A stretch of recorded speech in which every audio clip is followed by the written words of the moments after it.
Hello and welcome to another review at Drones Visual. Long time ago, I was the first one who did a review about the Eachine Racer 250, which became a very popular quad, especially among beginners. Well, a long time has passed and Eachine has finally released the Eachine Racer 250 Pro. It's a great honor actually to be the first one to review also the Eachine Racer 250 Pro. I want to thank Eachine and Banggood for the opportunity. So what I'm planning to do today is an unboxing. I will cover all the components of the Eachine Racer 250 Pro in detail. I will also take a look at the Cleanflight configuration because this fellow is running Cleanflight. And if I have time at the end, I will try to take it for a flight test. Let's see about this. Okay, let's now take a look at the content of the box. Initially we get the instructions manual. It's not as colorful or as detailed as the one that we get with the Rotor 100. But I mean, we are already used to this, so it's not a big deal. Then we find this plastic bag that contains a few items, and what I want to do is just show you all these items one by one, just so you know what you're getting. We get this key to secure the nuts that keep the props in place. Handy to have this. We also have this tiny hex key to disassemble the quad in case you need. Although I'm probably using my own screwdriver for that. Then this is a strap to keep the battery in place. And then two Velcro sticky pads that you could use to place the battery on the quad and secure it while flying. We also have this strap that you can place around your neck. So in case you're getting tired while holding the transmitter. And this over here is the balance charger. And as you can see, this balance charger will only be able to charge 4S batteries. You also get this power supply that you're supposed to connect to the balance charger and then to the outlet on your wall. This is what I was telling you, there's only one port and it's for a 4S battery because the battery that comes included with this FPV Racer is a 4S battery. Now let me show you here how to connect the power supply to the balance charger. I mean, it's a bit silly, probably most of you know this, but just in case you've seen this for the first time. I know some of you are. Now the props that come included with the Racer 250 Pro are 5-inch 3-blade props, and I have previously used these props just in a different color. They're pretty resistant, they can take a crash, and they usually never break, but they do bend. So, but overall I like these props, I think they're nice and it's a nice choice for the Racer 250 Pro. Then of course we get the old classic Eachine i6 transmitter to control the quad. Something that is not so nice is that you get no batteries. Usually Eachine has been including rechargeable batteries with their products, but this transmitter comes without batteries. The stock battery that comes included with the Racer 250 Pro, it's a 1100 4S battery with a discharge rate of 40C. And let's go ahead and take a look at the plug here. Obviously, like most batteries of this kind, this is an XT60 connector. And something cool is that the balance plug, it comes protected with this plastic cover, which it's definitely handy if you crash it or something so you don't damage that connector. Then taking a look at the dimensions of the battery, we get 71 millimeters here if we take a look at the length. And then here from the side we get around 34.6 millimeters and then 24.4 here. Although this is not so important because actually you can place a larger battery, but just in case you're interested. The weight of the battery is around 118.7. Then we get a mushroom antenna for the FPV transmitter. This is a classic mushroom antenna that we get with many products from Eachine. And it has a male RPSMA connector. So in case you need to get some other antenna, or you want to use your own antenna, just make sure that the antenna you're using or buying also has an RPSMA male connector. And here we have it, the beautiful Eachine Racer 250 Pro. Now probably many of you remember the Racer 250, and you may be wondering whether a lot has changed. And well, not a lot has changed, but some things have changed, and I think you will see the difference if we maybe place both quadcopters next to each other. You can see there are certainly some differences. I mean, the motors are different, the flight controller of course, but I'm talking about the visual part. So there's definitely some differences that you may not have noticed initially, so it's good to have them here next to each other. Wow. That's nice to see. Now you can take a look also here next to the Whizzer X220, which is the new kid in town and probably one of the best quadcopters from Eachine. This is how they look next to each other. The motors in the Racer 250 Pro are 2205 2300 kV motors, and I noticed immediately that these motors look a lot like the motors that come with the Racer 180. I think they're the same motors. Yeah, probably the same motors. Here you can see them, you can see it by yourself, the Racer 180 next to the Racer 250. Here you can get a better look at the motors from above. We get these really nice screws actually that are different than the old version of the Eachine Racer 250, and they got this nylon in the inside, which is really nice. Now here at the bottom you might be able to see that the 4 screws holding the motors in place, and they attach directly to the plastic arms of the FPV Racer. The camera here is a 1000 TVL camera with a CCD sensor, and according to what I read you can adjust it 25 degrees but upwards, but we'll take a look at that later. And it comes protected with the classic sort of clown face of the Racer 250, just with a little bit of a change. Then here at the bottom you can see the ESCs. These ESCs are 20 amp BL-Heli ESCs, and I'm not sure if you can see that there are some plastic straps holding them in place. Here maybe you can see them better. That's what holds the ESCs in place, and maybe it's not the most beautiful way of having it, but well, I think it will do. It hasn't changed, that hasn't changed much. Now regarding the arms, it's very interesting because these arms, they almost feel like rubber actually. They definitely change the kind of plastic that they're using for the arms, because these feel very sort of kind of flexible. I don't think they will break at all in a crash. So I think they're using some different kind of plastic for the arms to make them stronger and prevent them from breaking. Something that I would like to have seen are motor protectors actually. These motors are too exposed, and these motors, they're kind of big, so I'm afraid that they might get damaged in a fall. Now in the front section there you can see something to place the camera, although I'm not sure you'll be able to place the camera like a GoPro or something like that, just because the props might hit it, but you can certainly place there maybe a Mobius or like a round cam. So I might try that a little bit later, but you still got that sort of cushioning there for the camera.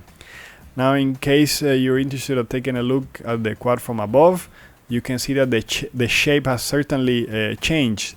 The arms themselves, they vary in thickness because of their peculiar design, but if we take for example this bit here, we can see that they measure approximately 3.4 millimeters in thickness.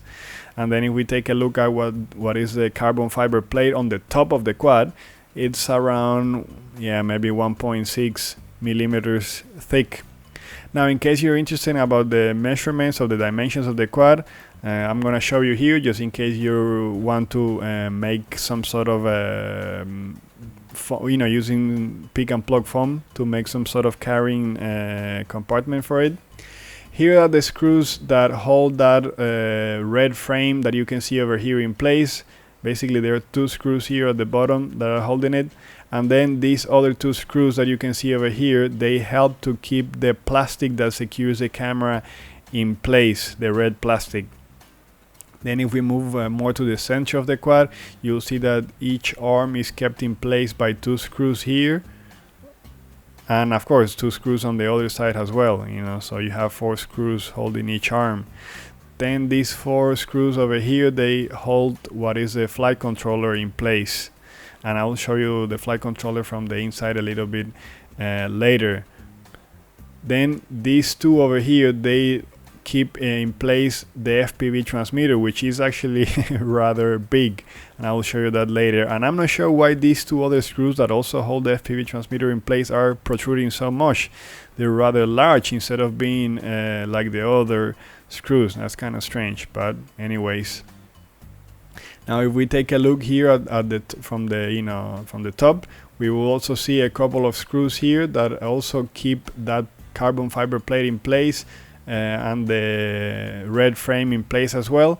And then, like I was mentioning there are also 2 screws for each arm here on the top, just like at the bottom, to keep the arms secured.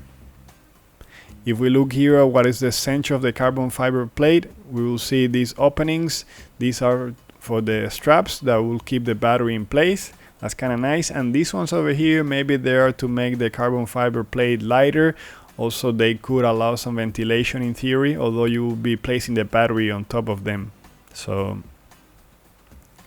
something that I didn't like so much is that the antenna comes like this. There's, I need to figure out some way to keep the antenna in place, but yeah, they didn't think too much about this, so you'll need to do it. Find a way to place the antenna. Now let's open the quad and take a look at the components inside with more details.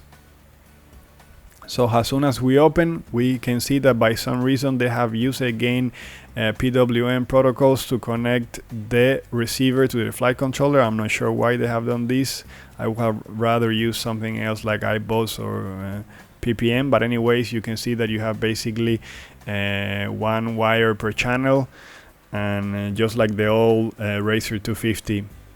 Here you can see that the receiver is connected to the flight controller here on the side, and there is some other wire connected here. This is potentially for the lights. I'm not quite sure yet at this point. I might take a look at that later, but I'm gonna disconnect it now to remove the receiver completely. Now if we start taking a look here from the front, we will see the classic LED lights from the Racer 250, and they are connected again to the power distribution board. 2 wires, black and red, for ground and power, so not much to say about that. And then here in the center we have the buzzer. It's pretty well protected there, and it will let us know when we have a low battery, or whether when our transmitter is disconnected and so on, and when we change flight modes. Here in the front you will see the wires that come from the FPV camera. There are 3 wires, video, power and ground, and they go all the way to the FPV transmitter on the back of the quad that I will show you a little bit later. Here at the center, of course, we have the flight controller. This is a F3 Racing flight controller, so that's kind of nice. And here you can basically see where the ESCs are connected, here on the right side of the flight controller, what I was touching right now. Then right below, we will see 2 wires connected to where it says VBAT and the buzzer, so you can already guess what those are for the battery voltage sensing and the buzzer. Here, if you remember, we had the receiver connected over here, and then right below, you can see it there as well, the USB port. So okay, that's it for the flight controller. Something that is worth mentioning, and that often it was a problem with the initial Eachine Racer 250, is that the USB port is accessible here. And then right below you can see a tiny switch here. Well, this is supposed to be for the lights, but it's not actually for the lights, at least not in this prototype, because this is sort of still in a prototype form. So if we move then to the rear of the quad, we will see the large FPV transmitter, and here is the connector for the antenna that I showed you before. Remember the mushroom antenna? Then next to the connector for the antenna, you might be able to see that there is a microphone here, so I guess you get some sound as well.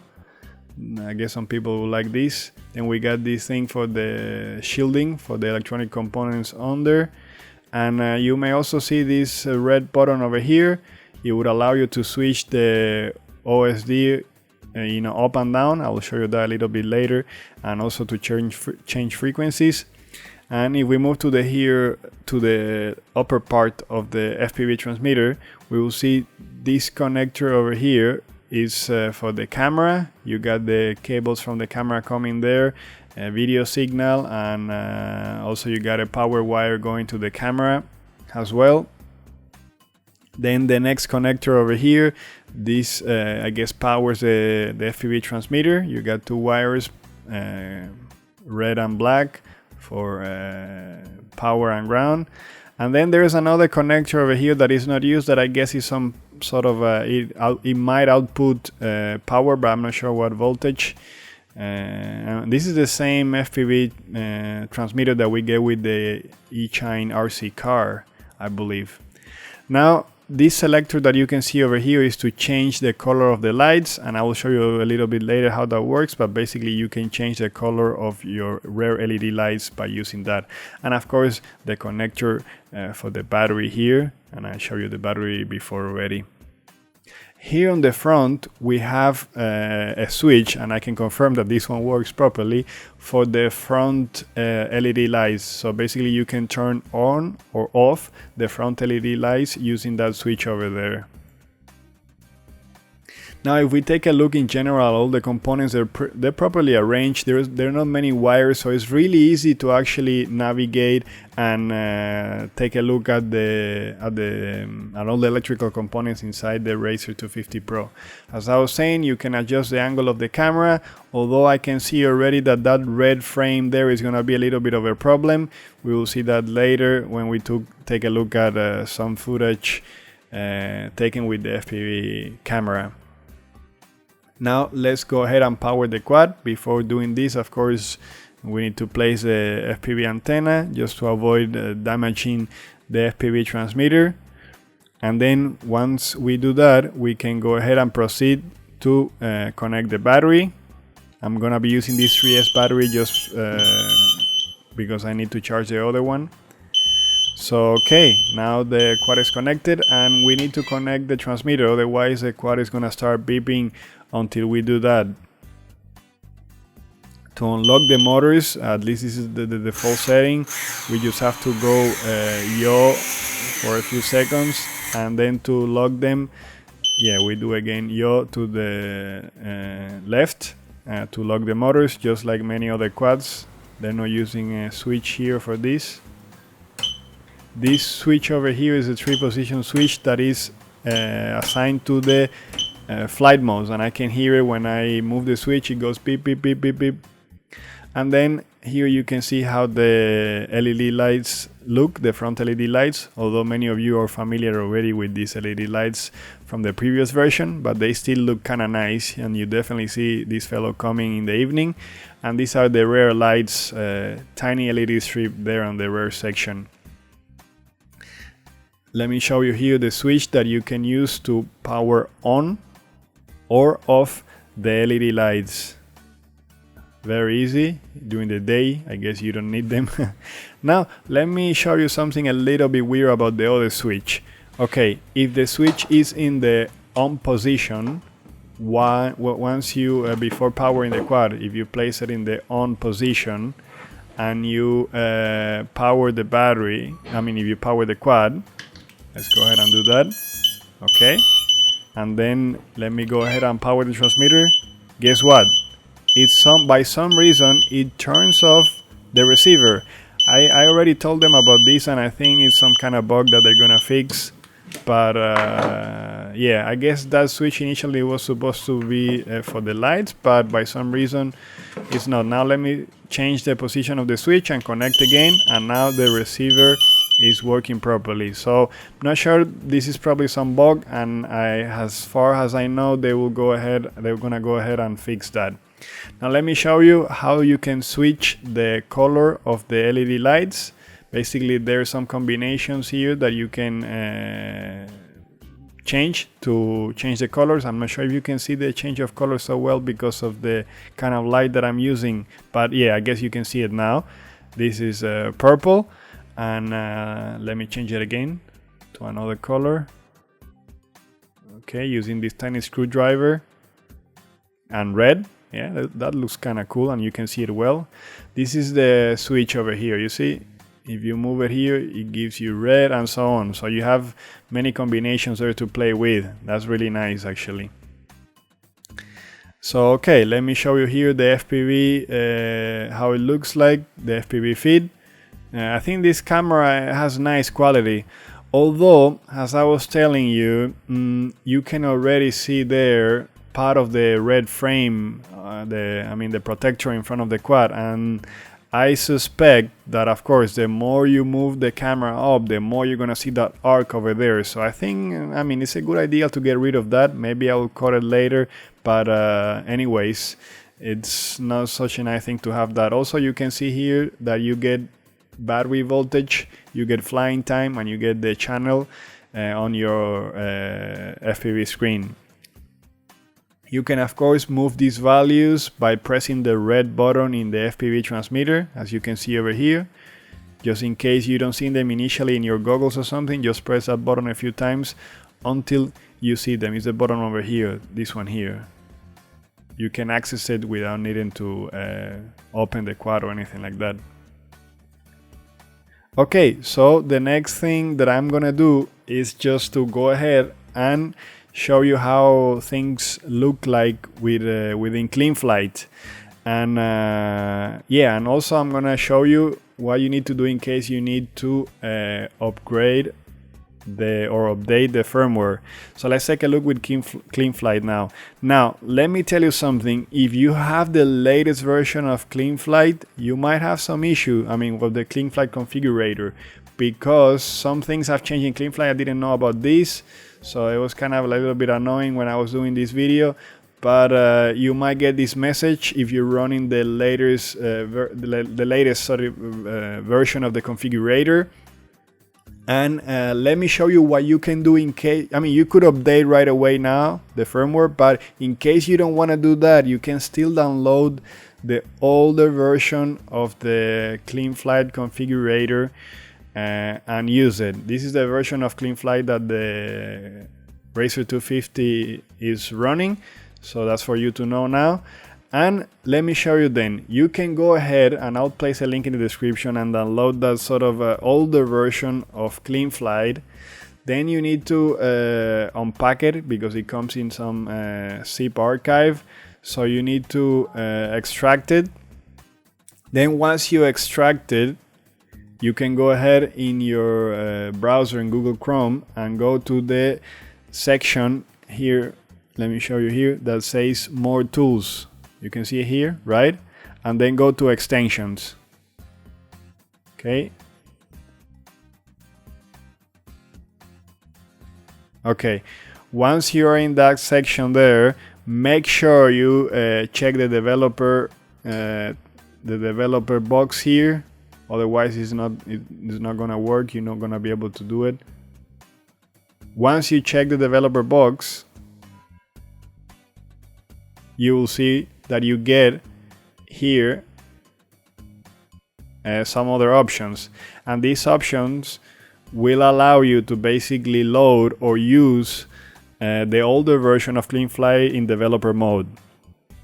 So once you have checked that, you can go ahead here to the left and load that older version of Cleanflight and use it in developer mode. This is kind of annoying, but it's just something that in case you don't want to update right away, you could of course flash right away your flight controller, but just in case you don't want to do that, this is how you can do it.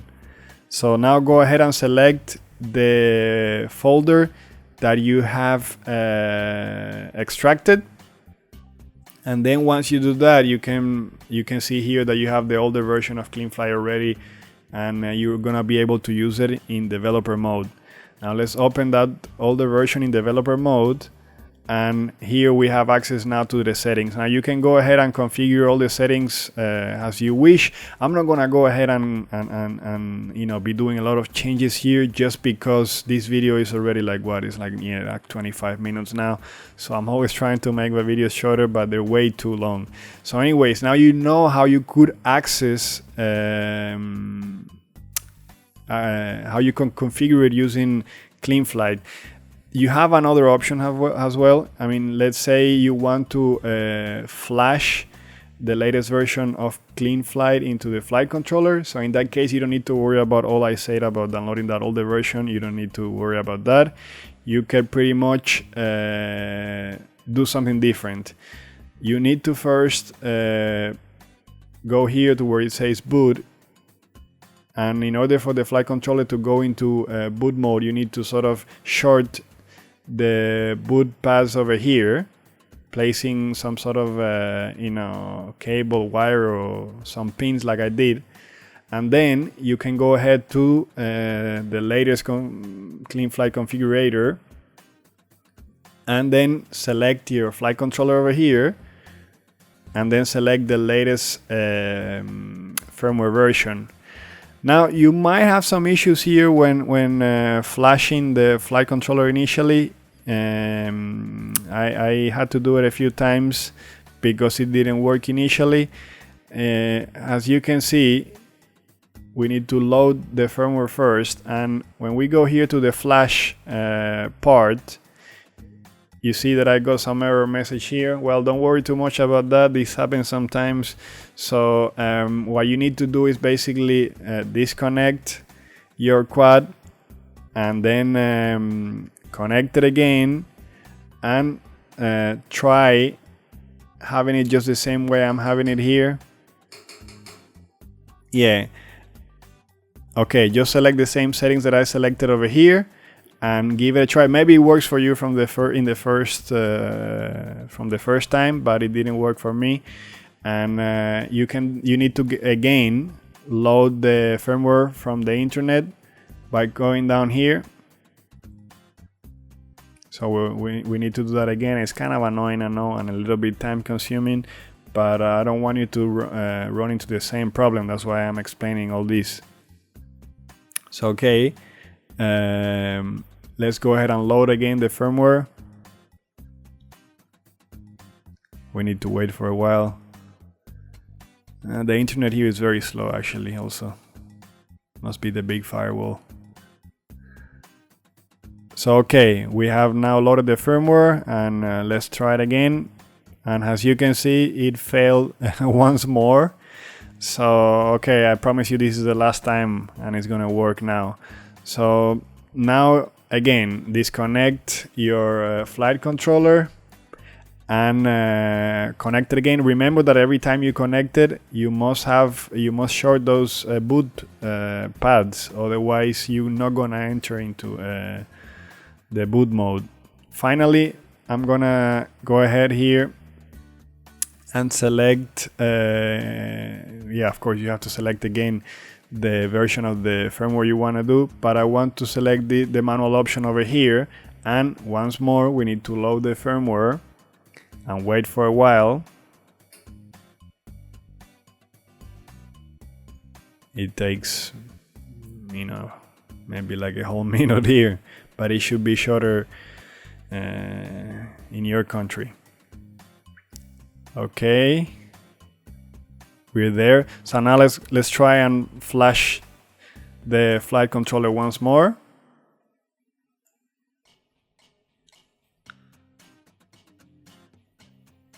Okay, yeah, now it seems to be working, so that's pretty good. Okay, finally.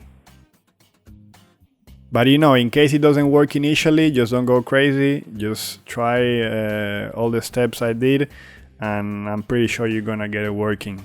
So now we're basically flashing the flight controller with the latest version of Cleanflight, and this version actually is very, very new. I think this version just pretty much came out yesterday or something like that. Yeah, this is a really new version. I haven't even checked it much, so I'm gonna be seeing a few new things once we look into the configurator.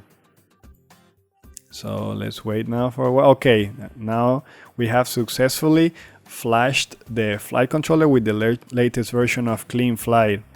That's cool. Now, of course, it's good to have a backup actually of your previous settings. Maybe I should have said that before, but I mean, it's not really hard actually to configure. Again, we can now connect, and from the beginning, let me tell you that you have to calibrate the accelerometer. Make sure, I'm not gonna do it right now because I have the quad placed on my bed, so this is not the best place to do that. You need to put it on a flat surface and perform the calibration over there. So do that, please. Then over here, you don't have to really do anything. We're not using a serial receiver, so nothing about that. Now over here, these ESCs, I'm sure that they support D-Shot, so I'm gonna select D-Shot over here, and I'm gonna try to do this as fast as I can, not to make this video super long. We're almost like 30 minutes now, so okay, just follow me, and I mean, it's up to you obviously what settings you use here, but these are the settings I'm gonna be enabling. Something very important, this is really important, you must select here PWM, otherwise you're not going to be able to configure your receiver properly. You know, basically you're using one wire per channel, so that's the thing you need to select. And I advise you to have the gyro frequency above 2. So there's something weird happening here with the interface. I see that some options have disappeared from the menu. I'm not quite sure why.